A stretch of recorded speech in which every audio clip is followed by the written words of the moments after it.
the investor would ask me that, would tell me that, Karthik, you're the best judge because you handle entrepreneurs day in, day out, and you Hmm. know Indians better than we do, especially the foreign ones. They say this. So True. that's where the investor, the founder perspective also comes into play, right? We know how they're thinking or how would they think. If you are that go-to guy in that organization, then you should know that you are, ready to start up. So that's one. Second is that, can you keep yourself self motivated? So how Hmm. we presented it in our newsletter was that, okay, the unicorns made a loss of 63,000 crores, or they expensed off 63,000 Right. crores. But what good it brought was that it was pumped back into the Indian economy. Welcome to the Ready Set Do podcast, where we discuss journeys of not experts who are just two steps ahead of us. I'm Naman Pandey, budding non-expert, and in this episode I'm joined by Ritwik and Kartik Khator. Twin brothers Ritwik and Kartik are founders of Startup Indian, which is a company that offers research, analysis, and financial expertise to investors and founders. We begin our discussion by going over the twins' journey to becoming a chartered accountant, the equivalent for which in the US is a CPA, and how to avoid the numerous pitfalls that makes it such an uphill battle. However, the title of a CA empowers one to start solving real world problems straight out of the gate. And we discuss how Ritvik and Karthik decided to go out on their own despite having numerous offers from various firms. That leads us to a discussion around entrepreneurship and specifically what are some traits that one should look at to determine if starting up is the right option for them. Next, the twins share their innovative solution to not being able to solicit clients, which was to write effective and immensely information rich newsletters to drive that inbound marketing towards their company. They demonstrate an amazing example of how they were able to add their own unique perspective to otherwise common news, capturing the attention of investors and founders that then flock to them for their services. We then discuss their experience working closely with high net worth individuals and investors and some traits that they've seen are common within those individuals. We also discuss how to scale a company without losing sight of the present. To tie things up, we go over a hidden gem of a work management solution or tool that the twins share by, and finally, what it is like to grow up with another human identical to you. This discussion is for anyone who has aspirations of becoming an entrepreneur or is interested in learning how to perform inbound marketing really effectively. For those unaware, inbound marketing is a digital marketing tool that helps you to attract customers by putting out really helpful content out there for them. In keeping with our theme of learning from somebody that's just two steps ahead of you instead of an expert, I'd like to emphasize that this discussion centers on Ritwik's and Karthik's entrepreneurial journey thus far, and my goal is to really just highlight what goes into starting up and what type of a person does it take to do that effectively. All sections are time stamped on YouTube and Spotify or wherever else you get your podcasts. So now, without further ado, my conversation, Ritwik and Karthik. Welcome. Hey, hi, Naman. Hi, thanks for having us. Thanks for having us, Naman. Great to be here. Cheers. It's so good. It's so good to have you here, and thanks for taking the time. So you're both CAs, chartered accountants. I'd like to go over your journey, and just for our listeners, the equivalent of that in the US is a CPA. However, India has a somewhat more dogmatic approach to becoming a CA. So I'm really curious to hear your journey around that because we hear so often that it takes people so long sometimes to get there. So, what was that journey like for you? Which was also, the beginning of your professional journey, so to speak. Right. So it all began when we came out of school and we sort of realized our core strengths Hmm. and interests in finance and accounting. And it also had to do a lot with how inspired we were with our father, who is also a chartered accountant and who was running a mid-sized firm, who has been running a mid-sized firm since 1994.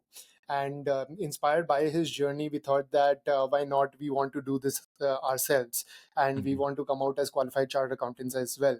So that's how we set out on the journey straight after school. We enrolled for the tuitions. Hmm.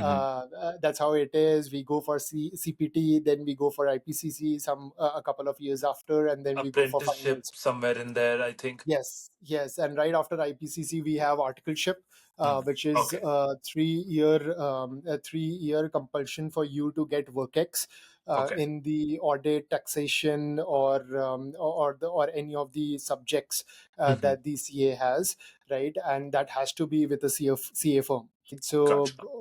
that's how it started, right? So I would say, like, if we talk about why a lot of people struggle Yeah. during the CA journey, well, to put it straight, it's not for all kinds of people, right? So one has to first of all realize their core strength in the subjects that CA revolves around, which is finance, accounting, cost, Hmm. taxation, right? And if they have that kind of strength, then comes the more difficult part, which is the mental stability during the entire journey of 3 to 4 years during which you pursue this course. And by 3 to 4 years, I mean the person who clears it all at once. So for a person who is not Right. being able to clear it all at once, the journey is even longer. So Hmm. mental stability throughout that period is of utmost importance. Even though you read or learn a lot during that phase, the final 14 days of the exams, right, when you actually take the papers, uh, you give, all in all, you give 8 papers in the finals, and you have to Hmm. clear each one of them to be able to clear as a CA, as a chartered Wow. accountant, right? Wow. So, and it is almost inevitable for 1 or 2 papers to be extremely difficult, right? So if you do not have your calm after 1 or 2 difficult papers, Hmm. you're bound to not do well in the rest of them, solely because you're not motivated enough, Right. not because you don't know, but because you're not motivated enough. I think if you Correct. would like to add something. Yeah, Yeah. and Any additions there? yeah, and I think so. Unlike an engineering or an MBA program where anybody who gets into it are bound to get out of it as a qualified MBA or an engineer. So Hmm. one can also choose to drag themselves through the process. So unlike that, the CA course does not allow one to drag themselves through the process and come out of it. You will not become a CA if you're just being an average Joe there. So that requires a lot of perseverance through that entire process to actually go through that entire course and come on to the other side. It also sounds like there's an element of, sunk cost fallacy involved here. Like you've already spent 4 years doing this, Yeah, and maybe at some point along the way, you're like, yeah, I don't really want to do this. This doesn't really make as much sense. But Yeah. because you've already, you're that deep in, you've done your articleship or are in the process of doing that, and then you're like, maybe it's just best if I stick through. And that half in, half out mentality, I think, often must obviously hurt a lot of, yeah, aspirants out there. that's true. Absolutely, Naman. So I think it takes a lot of courage for one to admit that okay, this is a course that is not meant for me, right? Hmm. And what you mentioned that when someone is going through that process and has given a lot of a few attempts, they're like that I've come so far, so I must be doing something wrong myself. When at times Right. it could be just that it's not the right thing for them, and they should be trying something else instead. So for both of you, did you both clear everything just on the first go, or was it at the same time, or one of you got there before the other? How was that for you both? So I would say, thankfully, so we did it all at once and all together. It Wow, would have been really devastating for either one of us I if can imagine. Yeah. yeah. So And as Naman, you asked that question, I'm still nervous when I think about it. That it would have been really something if it didn't work out as it did. yeah, and in fact, I would say that really helped us as well, having a peer as close as your own Hmm. brother who pursues this alongside you, right? And also And the closest form of a brother, which is a twin, a twin brother. Right. that's true. So there's a lot of positive reinforcement during the course. And like I said, there is so much of mental pressure or the things that you have to juggle with altogether during the Hmm. course. If you have someone who's right there doing this alongside you, there will be days where you wake up and you don't feel like studying or doing the putting in the hard work that the articleship course requires. Uh, at that point, if there's someone who gives you a pep talk and says, no, it'll be all right, that really helps, and I think that has really helped us both a lot. Or probably just works harder in front of you. Even that I was just motivates you. going to say, yeah, Yeah, if I woke up and saw my brother, grinding it out while I'm just lounging, that would not sit down very well with me. absolutely, And I would Yeah. absolutely. likely also jump onto that and, start matching him, if not, trying to beat him. So So Yeah. with true. that, you're both CAs now. So What's next? How do you go about deciding what it is that you want to do? So I would say it didn't come naturally to us that this is what we want after Hmm? qualifying. To tell you honestly, we also went for the institute's placements right Okay. after, and Okay. we did get a lot of offers during those placements. It all worked out well for us. Hmm. But after that, when we had the offer on our table, when we gave it a thought as to does this interest us, right? Does this look interesting to us in the long run? Do we want to really pursue this in the long run, or do we have a different vision altogether for ourselves? And the answer was no. So the Mm. jobs that we were offered, we were not really we did not find it intriguing enough, or find it interesting enough for our own personal development over the years. So that's when we took the plunge that we also want to practice. And when it comes to practice, it gives you a lot of liberty to start creating and building on different directions, right? Absolutely. So because we are a mid-sized CA firm, so Mm. we do not, and because we have 10 partners today, so we specialize in all kinds of directions, Okay. and by directions I mean it could be income tax, GST, company matters, indes, international taxation, consulting, startup consulting, Wow. advisory, outsourcing, all of those stuff. And to tell you honestly, in the first 2 years of our practicing as a CA, Hmm. we executed each of those that I talked about Wow. during the first 2 years itself. And much more. There's statutory audit, internal audit, stock audit, physical audit. So we did so much in the first 2 years itself, and honestly, from day one itself, we haven't looked back and uh, challenge sort of re-asked ourselves, if I had made that decision of going for a job, would it Hmm. have been better? We really never looked back because it all worked out very well for us. So curious, does the actual path to becoming a CA kind of give you the background that you need to perform all of these such diverse tasks that you were performing, or is there an element of self learning, self upskilling involved in that? I'll answer that, Yeah. Karthik. So I feel it's a combination of two, Naman. Like, Okay. so the curriculum is huge. Like we mentioned that, there are 8 subjects that you have to go through, and each one of them, the size of the curriculum, like the size of the books could be like, this much for each one of them, right? So, That's pretty uh, scary. yeah, they literally teach you everything within that subject. So it's a lot of things put together. However, at the same time, when it comes to practical implementation of all those things, then of course learning is required. And I would say that 99% of that learning is already available over the internet for you, Hmm. right? So you just need to plug in that theoretical knowledge that you already have, and with that practical insights that you can get over the internet from people who are already doing it. And Right. then start small, probably. So you could start servicing the smaller clients first, and then you could make your way up to bigger corporates doing the same work for them. Interesting. It almost sounds like what you're saying is you have like almost a boilerplate that's somewhat filled with information that you do know. And then it's all about identifying what you do not know and hoping that it's not too much. And then, just kind of filling out those blanks as you work or move forward. But really, what Absolutely. I'm taking away is to start, trying to solve those real world problems and, putting yourself out Absolutely. there. Absolutely. So, Naman, like I would say that the CA course in itself, empowers you to Hmm. understand that you can pick up so many things in the field of finance, Hmm. right?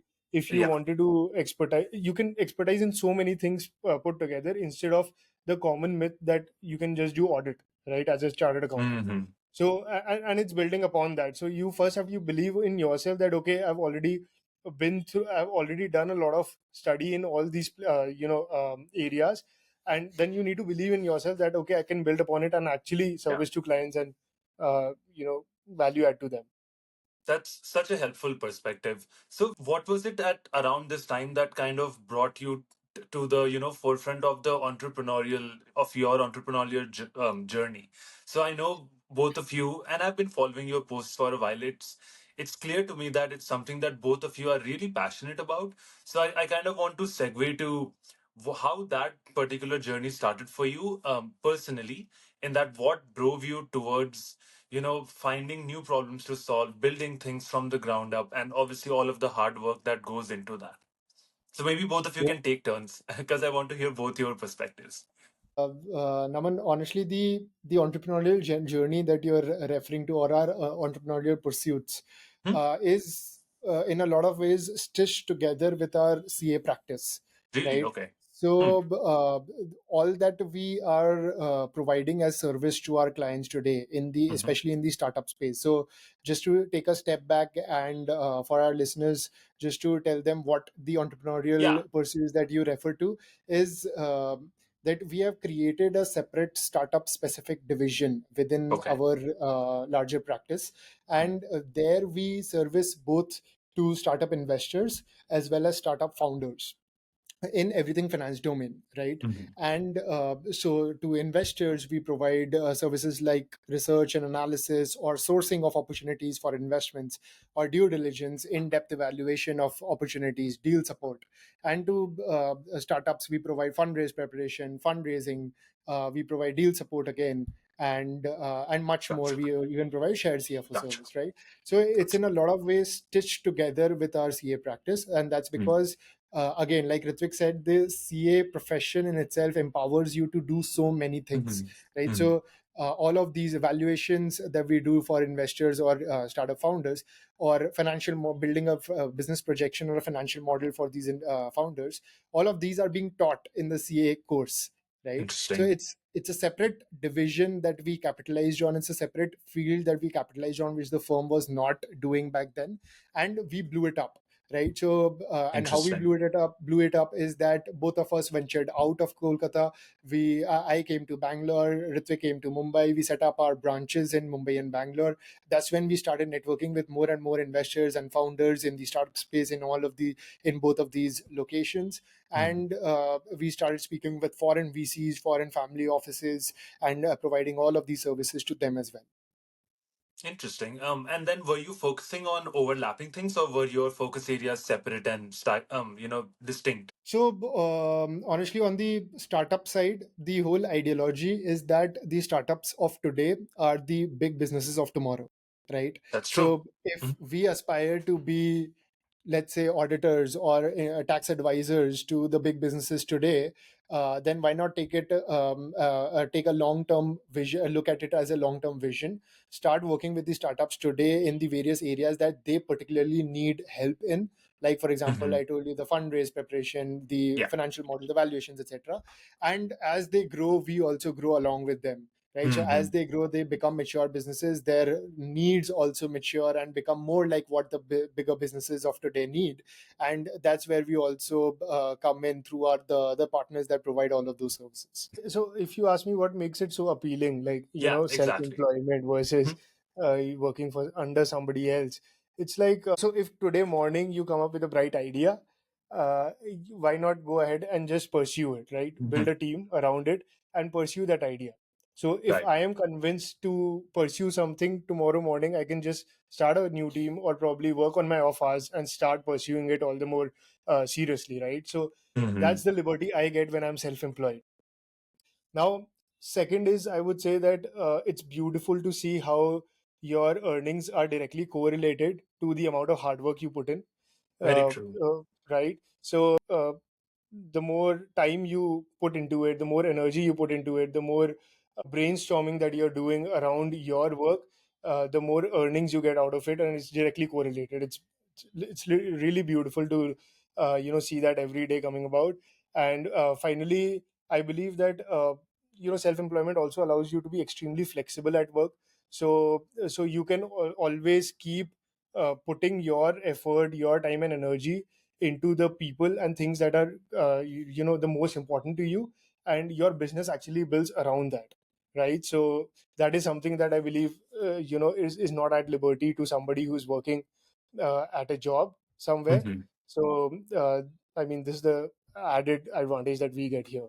Absolutely. And from both of your call outs, I think there's a few things that jump out to me that I think are really cool, which is that it really sounds like you just looked around yourself, found out where you were, and really made the most of that situation in every way possible to, not just get started, but to also build something that, that is obviously still something that you're building and clearly enjoying to build.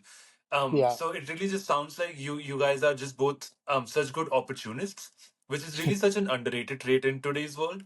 Um, so yeah, I love what both of you called out there, that you had a thing going, but there were avenues to explore beyond that which you Yeah. wanted to and that you were interested to. So you just went ahead and did that and didn't have to, sit around waiting for somebody's approval, or wondering if you might not get the approval to ever do that, and be stuck Absolutely. with things that you didn't want to do. So amazing. So with that, I think I want to segue just a little bit on, there's a lot of conversations online, and I'm sure you would have seen this as well, but there's a few traits that make somebody a good, or a not so good entrepreneur. Like, it's not something that everybody can go after or everybody should go after, and I don't think a lot of people realize this. It's almost always pushed as this, yeah, why don't you do that? But really, a lot of people aren't well suited for doing that. So I'm really curious to hear both of your takes on, that debate. Is that true according to you? And if so, what are some of those traits that will take somebody far on their pursuit of becoming an entrepreneur? That's a great question, because I've thought about it so often myself. I would say that, first of all, that I mean, some traits that I feel that one should look for to figure out if they can be an entrepreneur. One is that, can you get it done? Mm.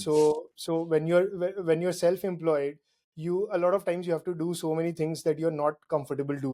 Say for example, if I talk about myself, 1 hour I'm on a call with the global heads of a company discussing an audit report, and Mm-hmm. the other hour I'm probably re-editing my newsletter to make a print version out of it, Mm-hmm. right? And Interesting. then probably I'm making a JD for my next hiring. Mm-hmm.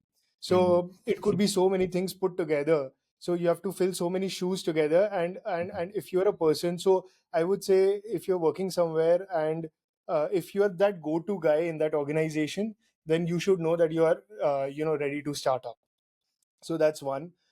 Second is that, can you keep yourself self motivated? So Mm-hmm. in entrepreneurship, you're going to fail more often than you're going to succeed. And I'd say that when you're failing, that you're actually learning. Mm-hmm. And so either you're succeeding or you're learning, right? So Mm-hmm. can you Yep. keep yourself motivated enough to keep that perspective alive? Like, for example, if you're having a fight with your boss, or if you're having an angry feedback call from your customer, so do you crib about it? Do you get frustrated about it, or do you introspect and think about, where did I go wrong and how can I improve? So if you're that second type of person, I believe that you should certainly start up. And finally, I Awesome. believe, I think the biggest thing which I believe in, so there've been so many times that I've went to people, I'm like, hey, this is such a crazy idea, and I talk about that idea with them, and most of the people go like, it's an amazing idea for sure, but if someone could have done it, then they would have done it by now, right? Ah, And that perspective really really sucks out that magic out of the equation. it's So I'd true. say that, That's such a good so call if out. a person, right, so I'd say that if you believe in magic, that is that if you believe that you can actually think about something that has not never been thought before, if you can ideate something that has never been thought, if you think that you can do that, then you are at the right place to actually start up. What I'm trying to say is that you're going to fail more often than you succeed, but you should have the courage to still think and ideate. And Mhm. if you have that courage, then you should definitely start up. Amazing. That's such a great and well thought out answer. Anything to add there? No, I think very rightly put by Ritwik. Nothing in specific on my mind right now. So just to summarize, you said the three traits that would one should look out for is the ability to wear multiple hats, the ability to not get bogged down by failures, and then finally, basically, I think you're referencing 0 to 1 by Peter Thiel. Essentially, is that if you can build value from where there is no value, that's probably a great place for somebody to get started and just dive right in. So with that, Absolutely. I want to kind of bring us back on track here, towards your journey back to Startup Indian. So you referenced that you were working with a lot of founders, basically making a lot of new connections out there. So What were some of the tools that you leveraged to form these connections? Was it more of like inbound type marketing, or was it more outbound? Were you cold reaching out to people? How did all of that look like in practice for you? So, firstly, like to put it out there, Naman, that CAs are not allowed, legally permitted to market themselves. Okay, Wow, they're not I had no legally. idea. So yeah, a lot of people don't know this, especially people in the Huh. business. They wouldn't know this, but that is the cold truth that I'm CAs. very curious. Why do you think is that? I have to ask. So it's a profession, right? Huh? And it's mostly because of the audit service that the CAs provide.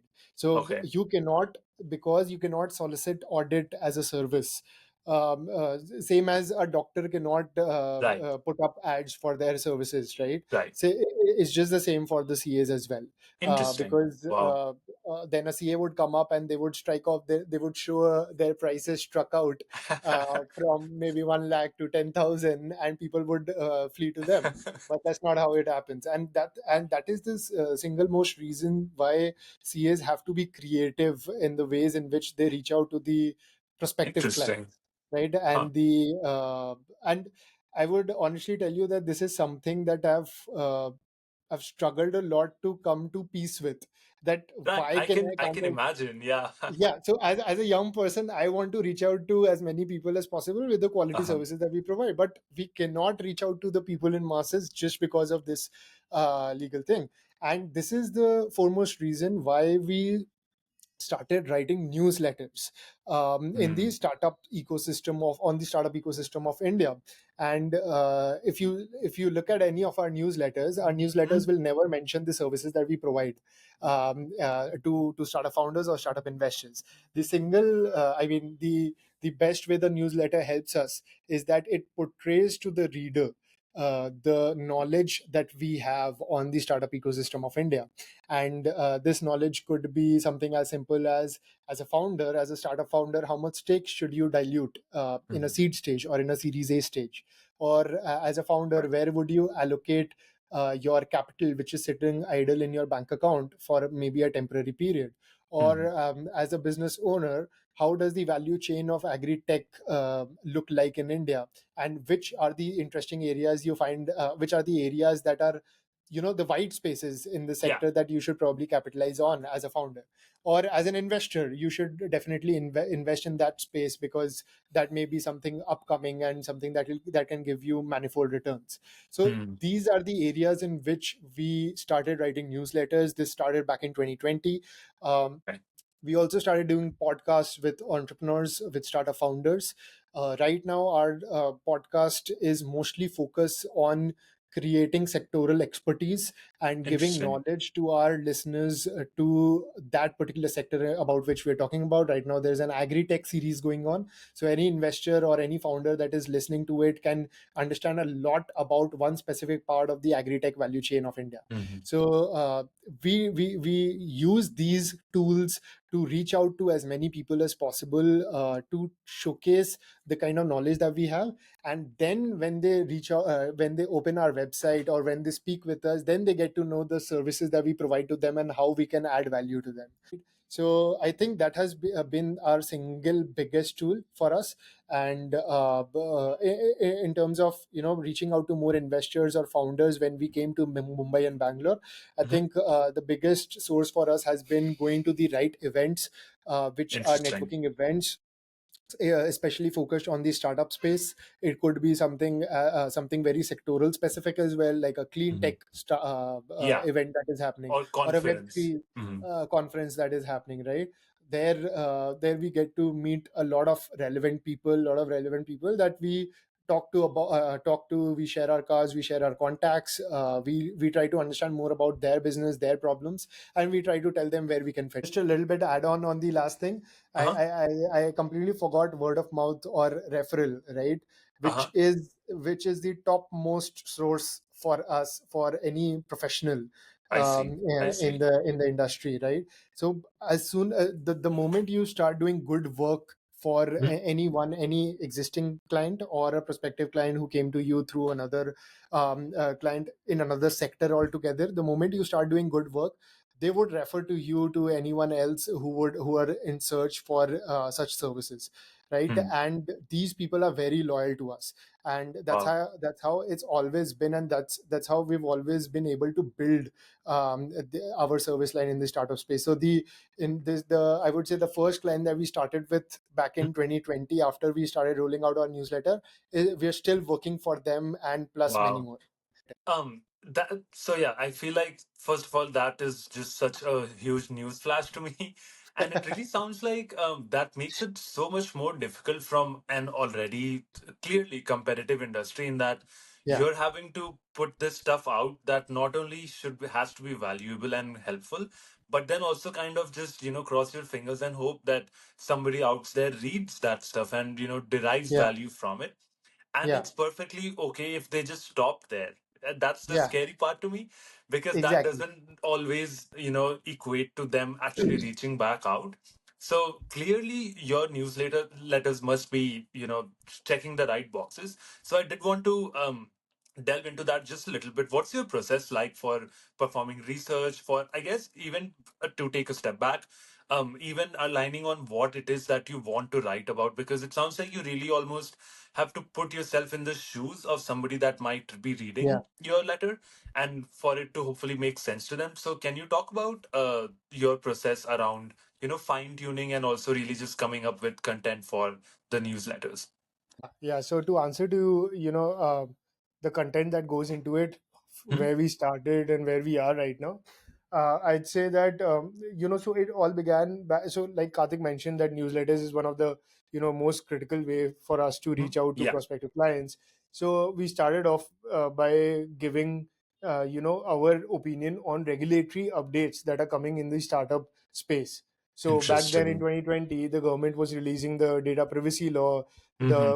the regulations regarding the drones, or UPI was coming up, or there were more regulations regarding quick commerce or delivery apps. So all of that required a lot of churning and telling our readers that okay, this is what the regulations mean for you as a startup founder or as an investor, right? So that's how it started as. However, as we progressed through the months, as we took feedback from our readers, Hmm. what we realized that what they most liked about us is how we churned, financial numbers and operational numbers of startups and the ecosystem in general, and told them our two bits of what was working and what was not. Right. So then we Oh, started expanding interesting. on that thought process. Right. So then we got access to more databases. Then we started doing our own research analysis and telling readers, giving our unique perspectives that Hmm. which startups are good, which are not, which industry is lucrative, which is not, which valuations are looking probably too overhyped, or which is looking really lucrative. What are the good investors that are doing great work for the ecosystem, and things like that. So Right. yeah, just to add on to it, just as an example, right? So Yeah. Mhm. you would open up a news article maybe by the Mint, or people who cover the startup ecosystem already. They would say that unicorns are burning a lot of money, and probably they spent about 63,000 crores in the financial year 21-22. So how Mhm. we presented it in our newsletter was that okay, the unicorns made a loss of 63,000 crores, or they expensed off 63,000 Right. crores. But what good it brought was that it was pumped back into the Indian economy, right? And Hmm. because there are Wow. so many unicorns today, say suppose in e-commerce or logistics or a fintech, right, that gave rise to so many other startups, and that opened up so many avenues for our digital Absolutely. economy, right? So for an e-commerce, people would need digital marketing services. For fintech, people would need SaaS services, right? So we broke down the entire 63,000 crores spent by unicorns, and how it added to the Indian economy, back into the Indian economy, and how it helped our economy. So those are the kinds of unique perspectives that we bring. Yeah. That's so impressive to me, the way you guys handle that. And I want to call out that it also makes so much sense now looking back that it almost sounds like you started with casting a really wide net, focusing on regulations, because you likely thought that a general person or somebody that's just probably starting out would likely need to know that, and Yeah, then kind of just use the feedback to again put yourself on the path that that you heard that there was value in, and just kind of continued there. So yeah, I think that intuitively makes a lot of sense to me, even though obviously clearly you guys are the experts around the numbers, although obviously the example that you just gave, Karthik, was really helpful for me to contextualize the type of insights that you were putting out there, because it really does sound like your unique perspectives was not something that was prevalent that much, at yeah, least online or in newsletters as a whole. yeah. So amazing. And then next, it sounds like you guys then started to build that clientele base almost, and have now accumulated a few various high net worth individuals as well as investors that you work with. So I want to talk about that a little bit. What's that been like? I personally I don't think I've ever met any HNI in my entire life, but I'm very curious to know that do you observe certain habits, certain traits in the way they think, the way they talk, the way they respond to the information that you give you, the way they provide you information? Any call outs there in terms of what's your experience been like working with these investors and high net worth Hmm. individuals? Right. So I would say the experience has been varied, right? And so there are individuals, like you said, the HNIs, the high net worth individuals, who would put in their money as angel investors into a Okay. startup, right? And there are VC funds or family offices that we also Ah. help with, who would put in their money as strategic or just financial investor, as an institutional investor per se. Hmm. And like I said, so there is a strategic category as well. So an HNI or a VC fund can also be a strategic investor, right? So Okay.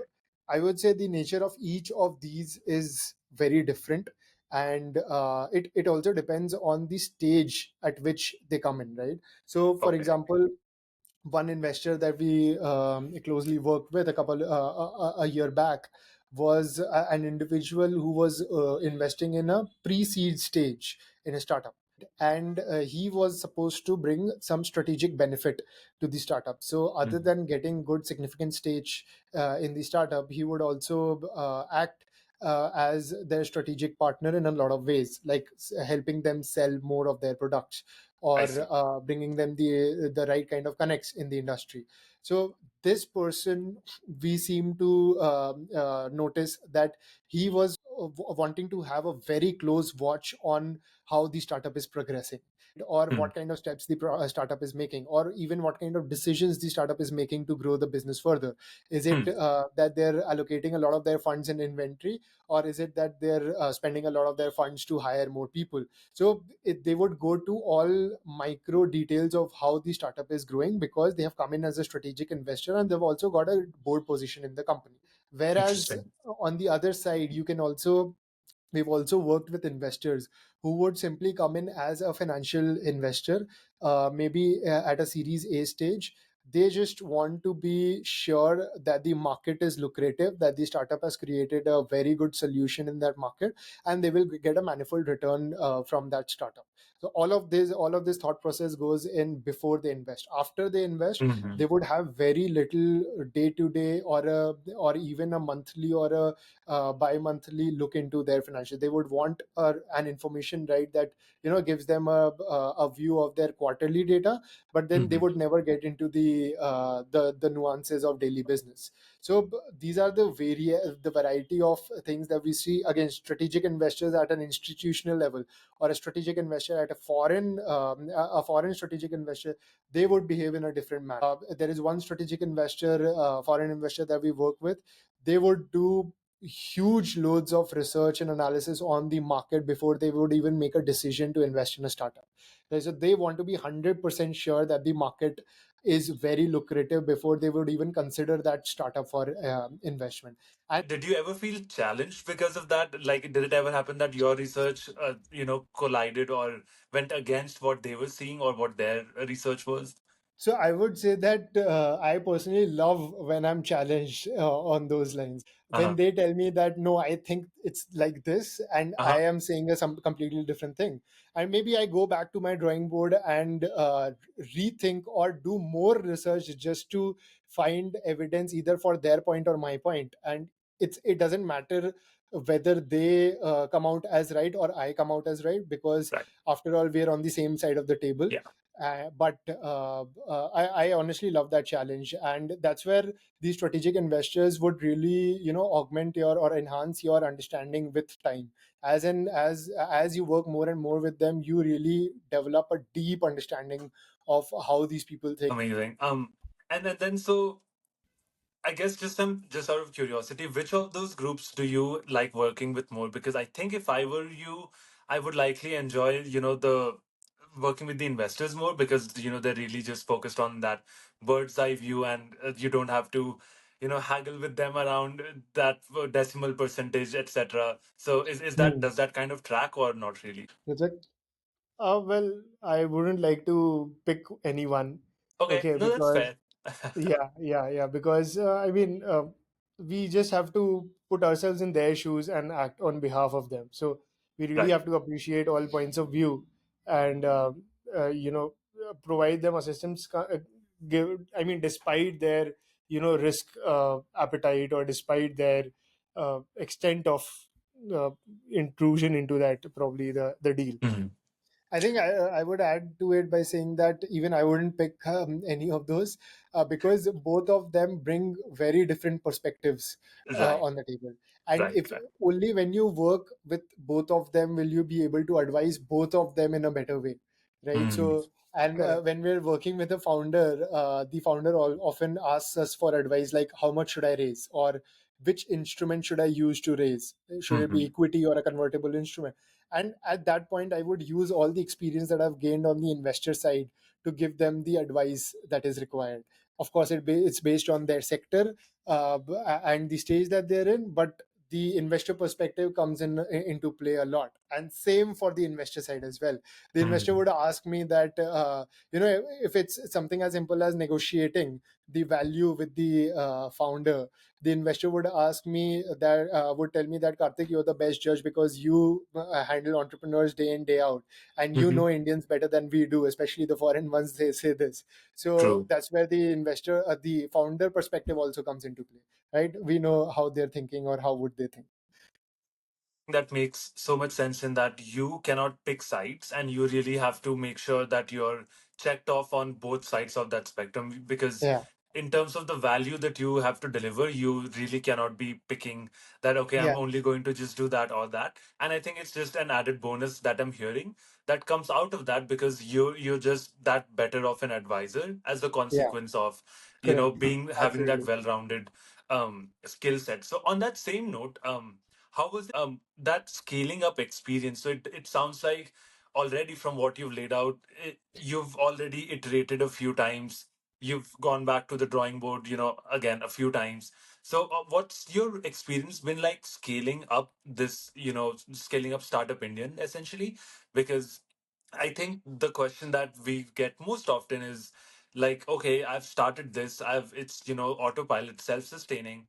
How do I bring it to the next level? So, Yeah. do you have maybe general insights around some things to look for when you're trying to scale up a startup at a nascent stage? Mhm. Is it?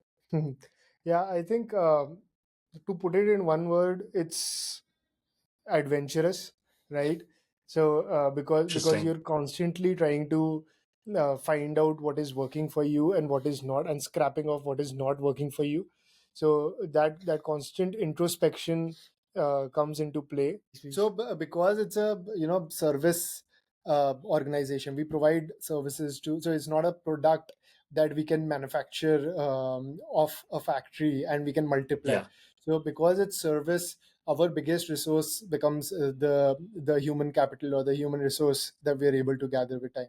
And I would say this has been the most challenging aspect for us as well, Yeah. to find the right people that who can work on this with us and who Mhm. understand the perspective that we have, and who also bring the combination of skill set that we want. So we are building Startup Indian with the combination of research and analysis and financial expertise. Okay. So and this is the reason I would say it has been most challenging for us to gather the right kind of people for this, because there are not a lot of people who are willing to, or who bring that skill set into the fray. And Mhm. that's when we realize that if we have strong training modules built in, then we will be able to scale it up at at a good pace and in a meaningful manner. So that's how we are sort of tackling this challenge that we face of people that we want to have on board with us.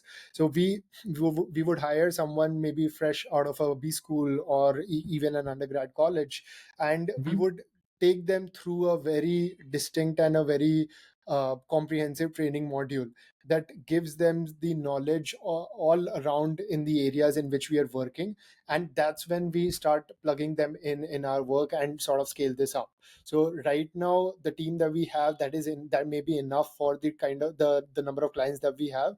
But as and how we get more and more leads, we are building up in this direction, such that so that we are able to meet that next level of demand, like you said. So interesting. So you're saying you don't just exclusively hire CAs. You're saying you hire really anybody that has the analytical skill set Yeah, to match absolutely. what Absolutely. you're interesting. And what are some things that you look at before you put somebody through that training module? Because it does sound like you're expecting this person to at least be analytical, but also in addition to that, wear a few different hats, have an open mind, have that zeal towards learning. How do you glean off of that, all of that from a piece of paper or even an interview?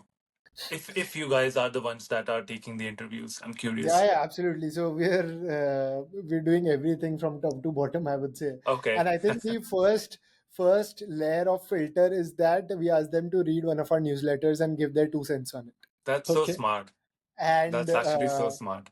we would also sometimes ask them to read about a particular sector. Say, suppose we're doing a lot of work in green tech, like Hmm. clean energy or climate technology, right? So we would ask them to read about it. And then on the next call, we would ask them everything that they've understood about that sector.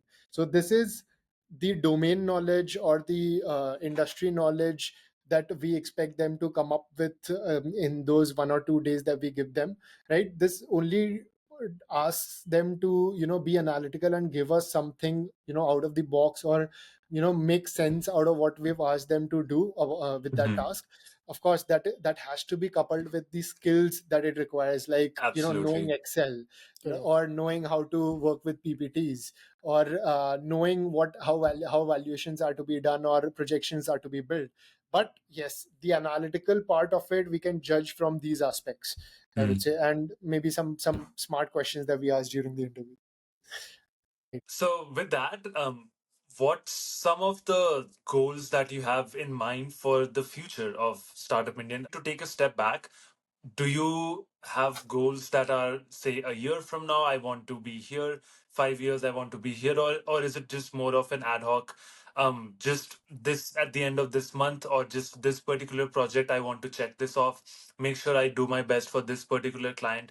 So do you guys view this in terms of tangible quantitative numbers in terms of goals, or is it more of a qualitative, let's live in the moment, do the best job we can, and go from there? I think it all started with, it's a pertinent question, right? And it all started, I think, 6 or 8 months earlier. I was in a conference, and I think Ritwik was also in a conference in Mumbai, and there was a goal setting exercise that the gentleman there was making us do. And that's when, Huh. and the whole purpose of that exercise was to make us entrepreneurs realize that goals are very important. And that's when Ritvik and I got together and we're like, yes, we need the goals. We need very specific goals that we are Okay. targeting, maybe 6 months down the line, 4 months down the line, 12 months down the line, and where we're headed. So Okay. yes, we did go back to the drawing board. We did pen down what all we want to achieve, and I think Ritvik, you can throw some light on some of the things that we've aspired to achieve. We set out to target that we're going to, revamp the website, and make it more you know uh, more aligned to the perspective of investors and startups. So we ended up doing that, I think last month. So we completed Oh, that. So then we also set out goals that these are the number of startups that we want to actually work for. We also set up numbers for these are the number of investors that we want to reach out. So yeah, I mean we're working on all those fronts. And awesome. yeah, so goal setting, like Karthik mentioned, that it's very important to put the numbers very clearly in front of you, because at Hmm. times you have a very clear vision of the of you have a very clear view of the end vision, but then you Hmm. don't know how to reach there, right? So you need to have yardsticks that you can measure your performance with. So it's very important to put clear numbers onto each of your onto each of your functions, and find out a way. So we're good with numbers. I feel that that's where we're coming from, that that's what we do, that we try to convert every goal that we have into numbers, so that Right. makes it easier for us to pursue it and to have see it very clearly, that where we are vis-a-vis where we want to be. And right now, I think the single biggest goal that we're chasing, Hmm. right, is to, so we are there. There are already a few foreign investors that we are working with, and the need gap that we're serving there is that these investors are wanting to invest into India. They are Hmm. seeing the India growth story, but they're Wow. sitting outside India, so they want someone who can bring that India perspective, the on ground knowledge, and help them to firstly find the good opportunities and then also to evaluate it in depth and up to deal closure, right? So Mhm. that's where we step in. We're already doing it for a few investors sitting outside India. This is what we are chasing very aggressively now, where we want to scale this up, and we're targeting, we have a goal of at least five more investors in this year itself. Wow, that's so cool to me to listen to how you are personally, driving the India growth story forward. Also related on the topic of goals, do you use any work management tools at all, or do you have any recommendations for a size of your firm or a size of your company? Um, is there any work management tool that you have in mind? Because this is a question that I do seem to get a lot. Because there's so many of them around. Yeah, Do you yeah. have a personal preference? So I would say Ritwik would thank you for asking this Yeah. question because he's the point person for all of these tech that we adopt within Okay. the firm and work together. So I'll let him speak So about I'm most obsessed about managing the workflow more efficiently, because Huh? the larger the team gets, the more complicated it becomes if you're not Yeah. working on it from day one, right? Yep. And yeah, we are using a workflow management tool. In fact, it's a startup that we met in a networking event. So they Really? were there Wow. to yeah, they were there to pitch their workflow management software that they had developed. And well, they were there to raise funds. What I could at least oblige them with is becoming their one of the early customers. Yep. And I've been really impressed by their work so far. It's been probably 2 years now. It's called superworks .com Super right now. works. Okay. So yeah, I mean it has been able to solve all my complex. So just to give you a personal Mm-hmm. Yeah. background. So like I said, I'm obsessed with the idea of workflow management, and have doing it the most efficient way possible. And before Superworks, I've tried 10 different applications at least over the months. And Mhm. in fact, that includes something like Microsoft Teams as well. And I've struggled with all of them. But Superworks is something that I've never found complaint with. That's such a glowing recommendation. I'll be sure to leave a link for their website in the show notes. it. And yeah, as somebody that also shares your enthusiasm around building systems using workflow management softwares, it's just a question that I come across a lot. Not directly because I'm not actually building a company like you guys are, but I've Yeah. worked with Notion. I've used what are some other ones? Asana, I think that is a big one right now. And yeah, Okay. all of them seem to just, have that they lack just one thing or the other that makes it not that makes me Absolutely. not want to recommend them for, a general person. So um that's really all of the questions that I wanted to cover from a professional standpoint. I am, although, really curious to hear what are some underrated features of growing up with a twin.